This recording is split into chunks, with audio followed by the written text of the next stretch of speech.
go, the wind follows. And the wind, it smells like rain.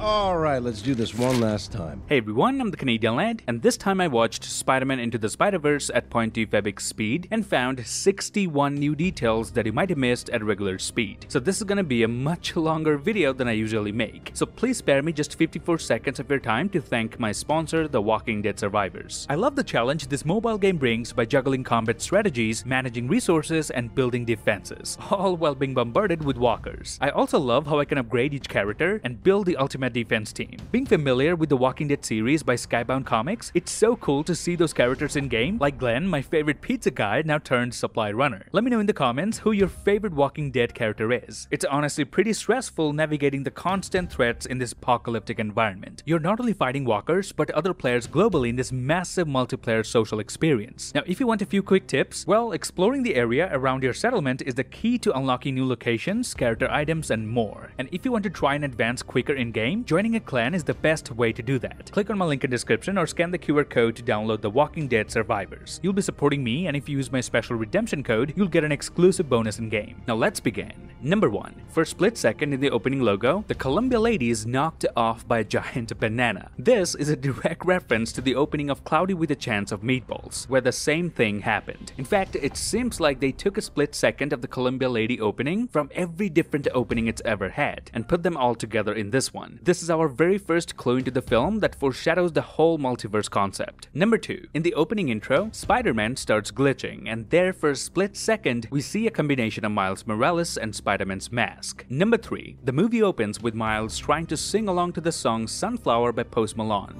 Certain things you just can't refuse. She wanna drive me. Miles! Yeah. He conveniently gets one of the lines wrong, saying she wanna drive me instead of the recorded lyric she wanna ride me, eliminating a sexual double meaning to keep this film PG. Number 4. We see a TV screen on the side of a road where the news is talking about how Spider-Man saved a dozen people. But notice the news network. It says NNC instead of CNN from the real world, implying how everything is slightly different in this universe. But funnily enough, the news current talks about Bitcoin hitting an all-time high. Now that's some good prediction for a film that came out in 2018, eh? Number 5. At the beginning of the film, Peter Parker says there's only one Spider-Man. There's only one Spider-Man. And you're looking at him. But just as he said it, 7 birds fly by Peter, representing the total number of spider protagonists in the film. Number 6. It was a big reveal in the movie when this head scientist was revealed as Dr. Octavius, but the surroundings in her office, including her eyeglasses, were all foreshadowing her true identity. For example, this tentacle in her desk and everything in her office, including her eyeglasses, are all shaped in octagons instead of circles. Number 7. In the scene where we see Miles meeting his Uncle Aaron for the first time, he sends his uncle a text, and there we see Uncle Aaron has a picture of himself with his brother in his lock screen. A similar picture is seen on Jefferson's aka Miles' father's phone as well. This indicates that even though there's a distance between the two brothers, but deep down they do care about each other. And that brings me to my next detail, number 8. When we get introduced to Miles' uncle for the first time, he's watching the show Community on TV, a show starring Donald Glover where we can see him in Spider-Man pajamas. And the fun fact is, Donald Glover has appeared in Spider-Man Homecoming as Miles' uncle, and he's the same actor who was heavily rumored to play the live-action version of Miles Morales. Number 9. The spider that bites Miles can be seen changing colors using camouflage, which is where Miles gets his ability to turn invisible. Number 10. Remember this creepy sound whenever Prowler aka Aaron would appear on screen? Well, this creepy Prowler sound was actually made using the theme of Miles, but backwards.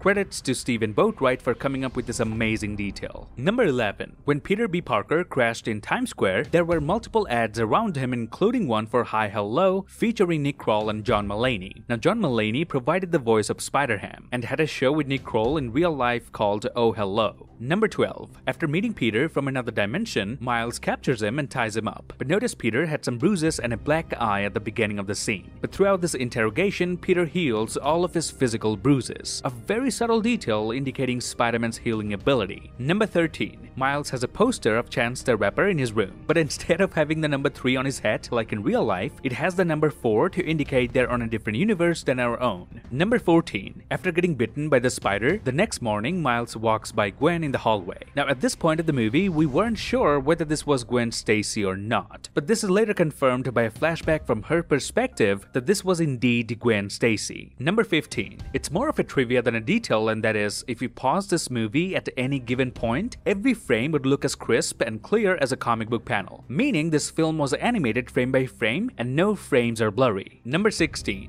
When Miles' spider sense activates for the first time, in the background it says "Look out." Now I wondered, when a spider sense is enough to alert Miles, then why did the animator put such a huge text in the background? And then I realized it completes the lyrics of Spider-Man's theme song, "Look out, here comes the Spider-Man." Just like guys, look out! Here comes the Spider-Man!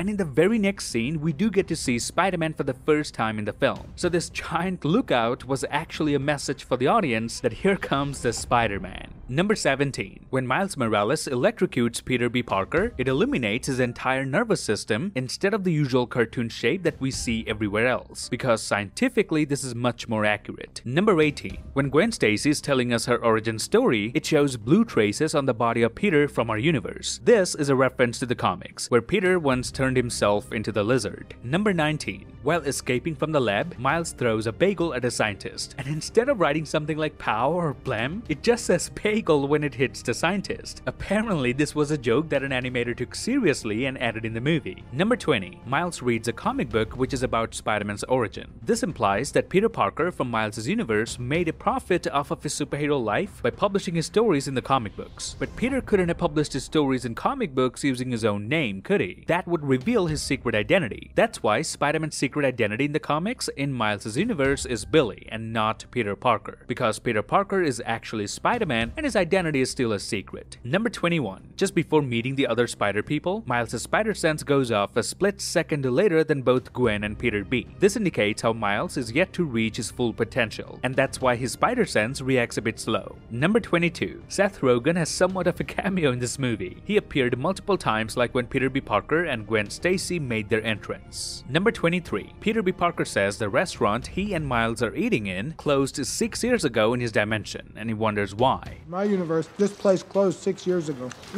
I don't know why. I really don't.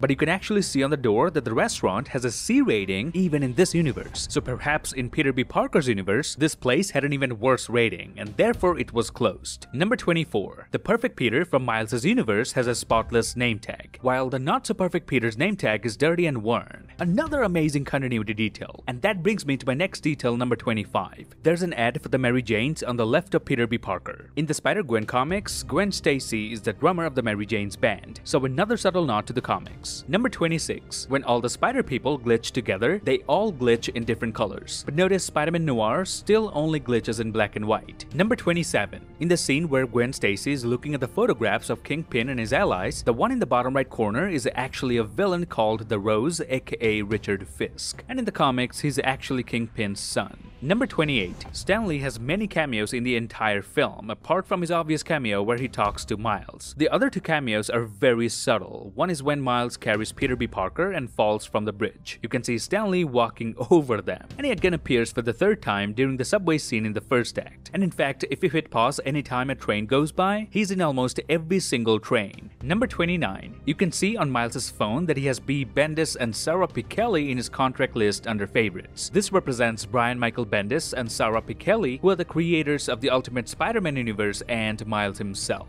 And another one of his contracts is Jason Reynolds. Now Reynolds is the author of Miles Morales' Spider-Man. Number 30. The spider that bites Miles glitches just like the other spider people, implying it came from another dimension as well and traveled back in time just like Gwen did. Number 31. Miles' spider sense remains green and purple for a couple of seconds when he meets Peter Parker, because his spider sense had previously been warning him about the Green Goblin, indicating his spider sense still still hasn't reached its full potential, and there's a substantial amount of delay there. Number 32. When Gwen Stacy enters this universe, you can briefly see an advertisement in the background called Clone College. This is a multiverse variant of Clone High, an MTV show created by Phil Lord and Christopher Miller, who are also the producers of this film. Number 33. When Miles, Peter B. Parker, and Gwen Stacy went to see the underground facility of Peter Parker, if you look carefully, one of the mannequins is empty, implying that the costume is already in use, which basically means the costume in which Peter Parker died was never returned. Now, I've seen a lot of you lads telling me the costume isn't missing because this Peter is wearing it, but that's not correct. This is Peter B. Parker, and the suit he's wearing is his, but the costume that's missing belonged to Peter Parker from this universe. And that brings me to my next detail, number 34. Notice when they entered into this underground facility, the first mannequin that lights up is the one with the missing suit, implying this mannequin used to have Peter Parker's favorite suit, which he was wearing at the time of his death, and that's why it lights up before any of the other mannequins. Number 35. In the same shot, notice Miles Morales is holding the computer they stole from the Alchemix lab with just one hand, but when he hands it over to Aunt May, who's much older and is just a regular human, she has to use both of her hands to hold the computer. The subtle detail shows Miles' in-hand strength, and I like how Peter B. Parker is wearing two different shoes here. Number 36. When Gwen and the other spider people start doubting Miles' ability, Gwen takes Peter B. Parker onto his side to talk one-on-one without Miles hearing. Seeing this, Spider-Man Noir actually feels sympathetic and makes this gesture to Miles. So basically he's telling Miles he has no choice but to join the group in the conversation, and that shows how Spider-Man Noir is filled with more emotions than the rest of them. While everyone's busy trying to point out the things Miles can do, he's over here trying to make sure Miles doesn't get too upset. Number 37. When Miles starts walking home thinking he's not good enough to be Spider-Man, we can actually see a poster of The Weeknd Starboy, except the name is Kissland, which was one of his previous albums. Again, slightly different from the real world. Number 38. One of the contracts saved in Miles' father's phone is Steve Ditko, who of course co-created Spider-Man in the comics. Number 39. When Prowler chases Miles Morales, Miles takes cover behind a truck. And notice what it says on the back of the truck. It says Noxio. Well, this could be a reference to the Noxious Nine, which was formed when the members of the Sinister Six joined with the Rhinos, Scorpion, and Carnage. Number 40. In the same sequence, this truck collides with the taxi. Now, the detail that I really appreciate in this one is the fact that the airbags in the truck and the one in the taxi both get deployed at the same time, saving the drivers. Not really an important detail, but I'm glad the animators took their time to put it in the film. Number 41. When Miles is late for one of his classes, there in the projector was a very big spoiler for the movie, and even the audio playing in the background was foreshadowing a crucial plot of the film. Countless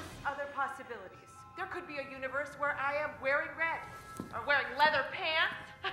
Now notice, because Dr. Olivia Octavius is a spoiler for the rest of the story, the creators deliberately kept her surname hidden over here using Miles' body. Number 42. Miles Morales is the first black Spider-Man to be featured in a major film. Now we all know that, but notice in the movie he falls off from a building in between the number 4 and 242. Now 42 used to be Jackie Robinson's number when he played pro baseball, and Jackie is known as the first black pro baseball player. And notice the radioactive spider that bites Miles also has the number 42 on it. Number 43. When we see Gwen in her school uniform, if you look closely, she is still wearing the same pair of shoes that she wears while wearing her costume, indicating despite being in a school uniform, she always has her suit underneath ready to fight any battle at any time. Number 44. During the scene when Peter B. Parker crash lands in Times Square, if you watch it in slow motion, both of his boots come off, and therefore he was barefoot while breaking into the Alchemix lab. Number 45. Miles' roommate is reading a comic book about multiple spider people teaming up, and then he looks up to see real spider people on the ceiling. Do animals talk in this dimension? Because I don't want to freak them out.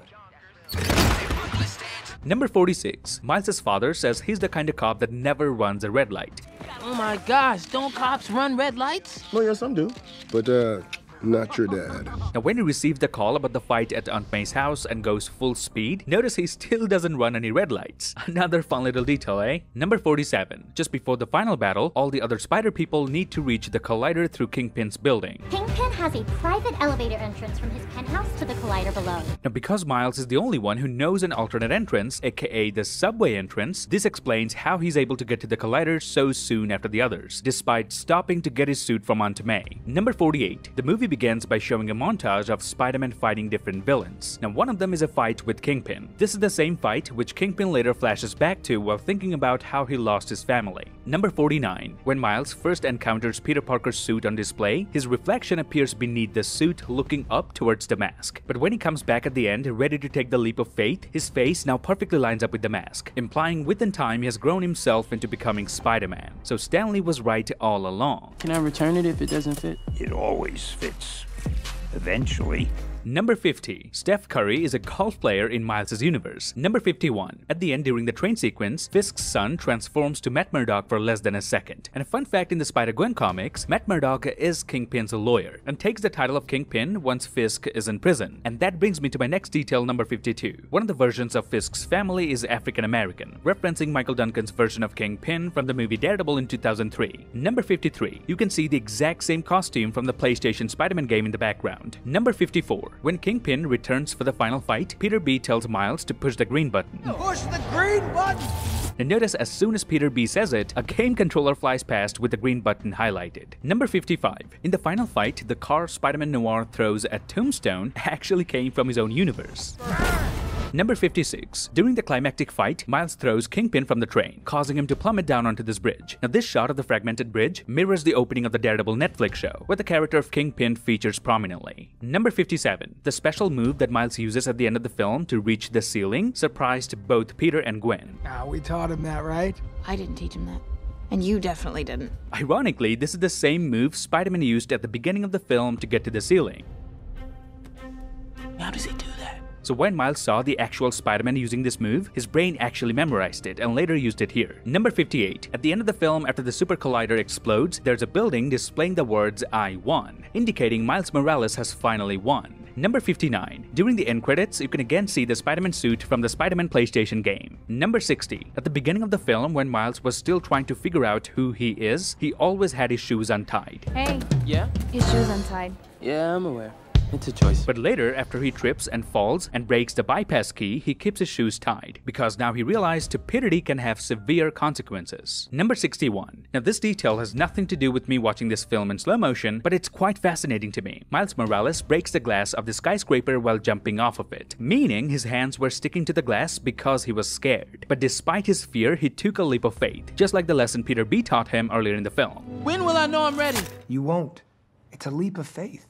That's all it is, Miles. A leap of faith. So Miles Morales doesn't jump because he has already become Spider-Man. In fact, it's quite the opposite. It's because of his jump he truly becomes Spider-Man. And that's it. This would be my breakdown of Spider-Man Into the Spider-Verse, which is definitely one of my most favorite comic book films. The fact that people almost ignore how well animated this movie is goes to show how well written the story of this film is. The story has depth, tension, fun, and most importantly, it has a rhythm that most plots fail to maintain. And I hope you enjoyed this video as much as I did while making it. And if you did, then please give me a thumbs up, grab the subscribe button, and turn notifications on. Follow me on Instagram and Twitter to get updates about my videos. Till then, I'll see you lads in the next one.